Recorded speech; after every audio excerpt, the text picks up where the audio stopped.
Here again from Single Malt Jack, and welcome back. This afternoon we're going to be looking at this little gem of a bottle of Nikka. It's only 500ml, but man, does it pack a real punch.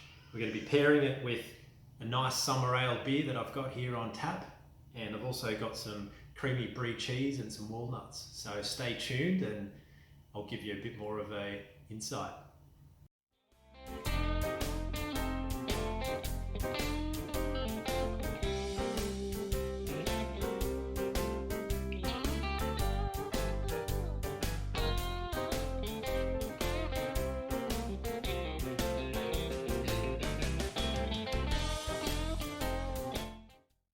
What have we got here, guys? Well, we've got this fantastic Nikka Whisky, Japanese whiskey from the barrel, okay? It's been barreled at it's been bottled at 51.4%, okay, which is supposed to be cask strength. I don't know if I believe that or not, but boy, is this a great whiskey. I've just been sitting here for about half an hour, just smelling and getting to know this whiskey a little bit better, and what a cracker. It's just a gem, an absolute gem of a whiskey, this one is. It's really, really nice. And what I want to introduce you to, guys, today is how you can pair beer and whiskey. Now, the first question I've got is, do they even go together? And my answer is absolutely they do. They're both essentially made from the same ingredients, basically the same grains most of the time. Most beers and most whiskies are actually made from malted barley, okay, which is the main grain for most beers and whiskies. So they both do have the same base grain. Sometimes beers are made with wheat or a combination of wheat and barley. Sometimes whiskies are made with rye, barley, wheat, corn if it's a bourbon. But typically your single malts and a lot of your Scotch whiskies and this Japanese whiskey is definitely made with barley. So they do 100% pair so well together. And I just wanted to introduce you guys all to just pairing beer with whiskey and something in between. In this case, it's cheese, but you can look at a whole heap of different other things. So really what I want to explain, or a caveat before I start, is really just be careful with this, because I've been caught out so many times where I've just been enjoying a couple of beers, enjoying a whiskey and just sipping on both, and then without realizing that you're drinking twice as much as what you usually would. So before I get started, complete caveat, just to say, just drink responsibly, because what you're drinking is maybe 1.5 drinks with a beer excuse me, and potentially 1 or 2 drinks with a whiskey. So you just really want to just be careful pairing them. You don't want to be sculling your whiskey. It's not a chaser. You just want to be sitting on it, enjoying it, and then just having a refreshing mouthful of beer and just seeing how they pair together. So this Japanese whiskey, as I said before, is just an absolute gem. I've just been getting to know it this afternoon, and it's just fantastic. I don't know how to describe it, but essentially it's been bottled at 51.4%. Depending on who you listen to and what you read, it could be a dozen different whiskies they blend. So it's not a single malt, it's a blended Japanese whiskey, up to potentially 100 different whiskies from different barrels. There's ex-American oak barrels, flavors in there. There's ex-sherry, sherry butts in there. There's a whole heap of different flavors that come through, and really hats off to whoever's blended this whiskey, because they've really hit the nail on the head. I remember back in the day, I used to be able to buy these bottles for about $55 when Japanese whiskies first came to Australia, and they were quite popular. But that was, I don't know, 5, 6, 7. It could have even been 8 years ago. I can't actually remember. And I thought back then that was a really good price. I always used to have one on my bar, but now I'm finding these I think I picked this one up on special for $88 a bottle, but I'm finding now they're $90, $100 a bottle, depending on where you go, and they're just becoming so hard to find. You really just can't find these in too many places. But I just wanted to give you a bit of an insight and an understanding about this whiskey.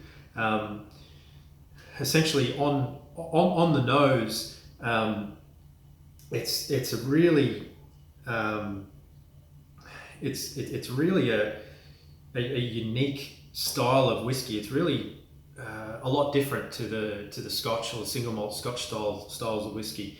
I think what they do, I might be making an assumption here, but I think after they blend the whiskey, I think they then put it into an oak barrel, and let it sit there for I don't know how long before they then bottle it at cask strength. So you get this really fresh, immature, slightly burnt oak barrel flavors and smell on the nose straight away. That's what really hits me. It's like it's sort of just seeing a bit of a new or a bit of a fresh barrel, and you can almost smell the inside of that barrel straight away. Definitely getting burnt orange toffee smells in there. That comes through really prominently. Definitely some walnuts. That's why I've put some walnuts down here on the table so that we can pair it with the whiskey. And definitely some almost burnt or slightly smoky. I mean, it's not a smoky or peaty whiskey at all, don't get me wrong, but you get some slight pine needle and pine wood flavors in there as well. So it's quite an interesting flavor profile, definitely. Just going to have a quick sip of this again so that I can refresh myself with the taste.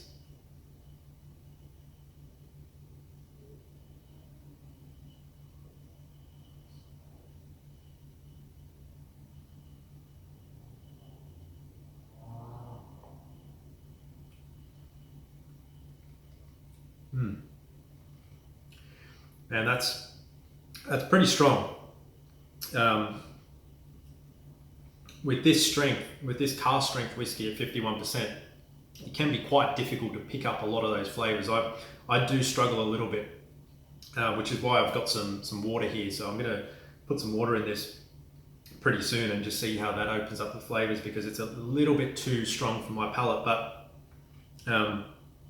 essentially, the taste of that, it's kind of basically a burnt orange toffee, caramel flavors coming through. There's some slight pepper coming through. There's definitely cinnamon in there that I can see that's coming through there. Just trying to pick what else. Definitely some nuts. There's some pine nuts in there. There's some walnuts. Maybe some macadamia nuts coming through there. Not 100% sure. But in terms of the finish,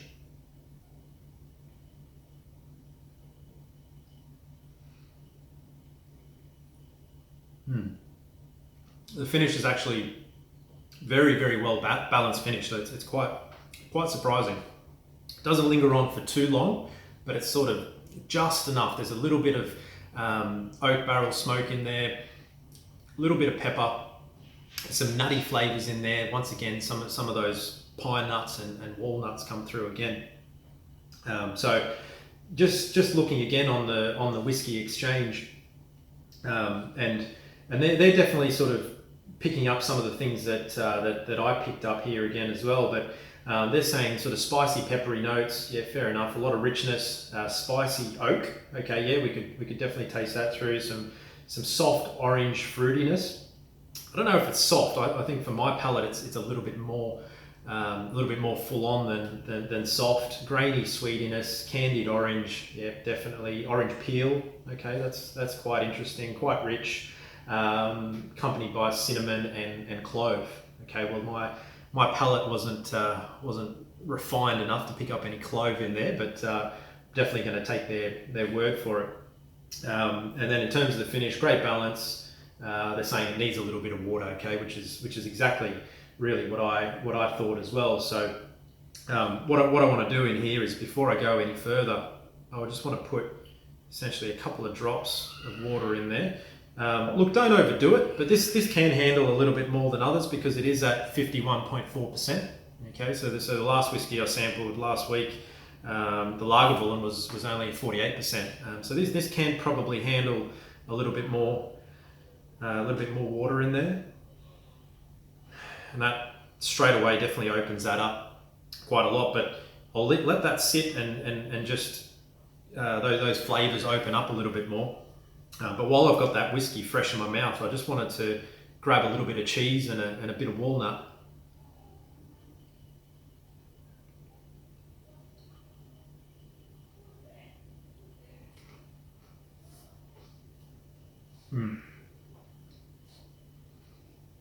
As I said before, I've just been experimenting, excuse me, with different flavors and different pairings. Whiskey and beer is something I definitely do, really often, but just be careful with it. But this particular Japanese whiskey, these walnuts are just fantastic. The crunchiness of the walnuts, it is really just accentuating that flavor of the whiskey. There's a little bit of sort of walnut, nutty, pine nut flavor in there. You could choose some different nuts to go well with that, macadamians, probably not so much cashews, sort of, walnutty, pecan-y style flavors. Maybe almonds might go well. And that creamy Brie cheese is just going so well with the whiskey and the walnuts. I mean, I could just sit here, all afternoon and all night just topping up and eating more of these. Then essentially what you want to do, I mean, you figure out the order that you like in terms of how you're going to taste it. But typically what I would do is sort of whiskey, cheese, walnuts, or whatever you've got in between, and then I would go across to the beer just for a bit of a refreshing palate cleanser, if that makes sense. So.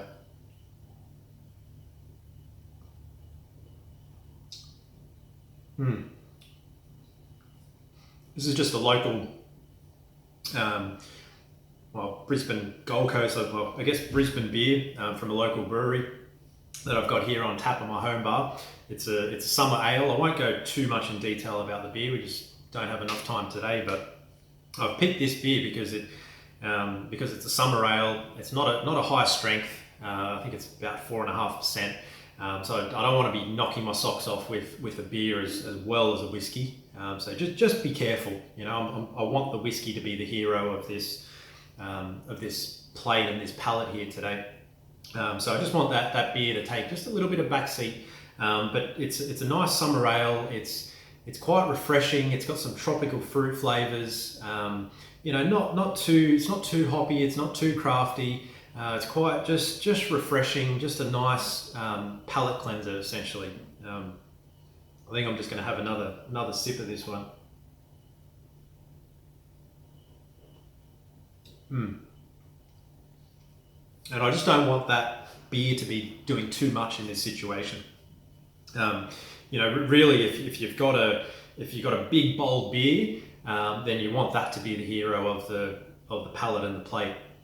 And then if you're pairing a whiskey with it, just make sure that that whiskey is not a big, bold whiskey. Just make sure it's just a light, caramelly, easy to drink, slightly lower strength whiskey. So just be careful when you do this. Now, just coming back to this whiskey now that I've put a couple of drops of water in it, I just want to see what it does to it, because I haven't actually tried it yet with a few drops of water. So I'm quite interested.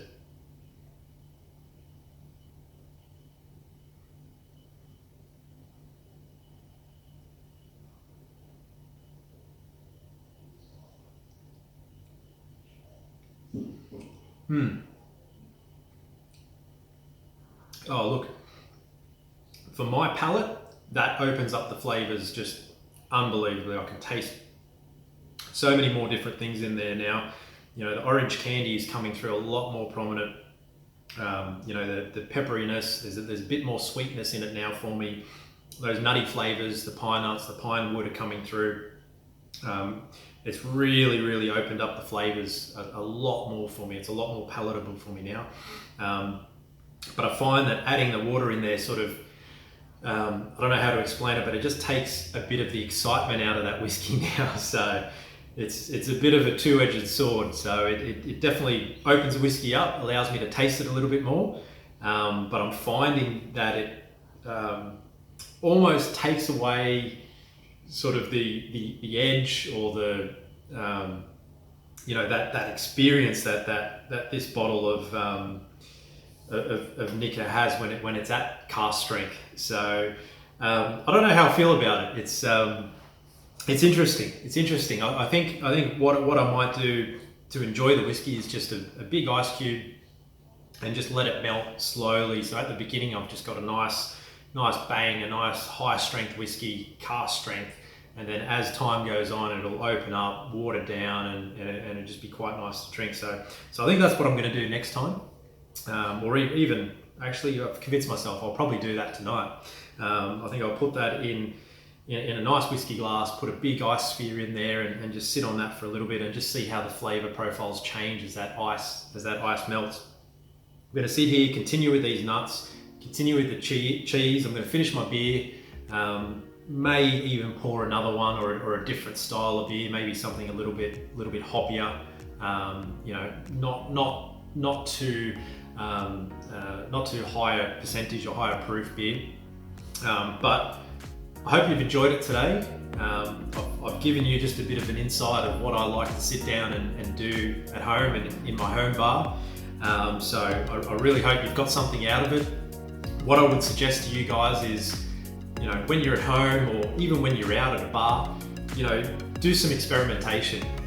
You know, pick a new whiskey, pick a new beer, pair them together, see how they go. Just be careful, just don't let them knock your socks off, because it can really easily sneak up on you guys. So, you know, pair it with some cheese, pair it with some nuts. You can throw dried fruit in there. You can put in, you know, dried figs, you know, dates. You know, there's a whole heap of different dried fruits you can put in there. If it's a smokier, you know, whiskey like a Talisker or an Ardbeg or something big and bold like that, you know, you can throw some sliced smoked meat in there as well. That works really well. But I really just want to encourage you guys to try this out. I'm going to do heaps more episodes with this kind of thing and just seeing what beers go with what whiskies. So appreciate you guys tuning in again and sitting through the video. I'm enjoying doing this, and I'm finding my knowledge and my palate is getting better as I keep doing these episodes. I'm doing a bit more research and I'm finding I'm refining my flavors and my knowledge.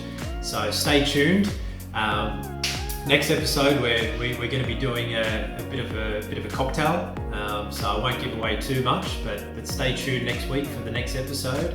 And good to see you again. If you liked our channel, if you liked this episode, click the like button, subscribe, and you'll get new notifications of when new videos come out. So Daniel here, Single Malt Jack. Cheers.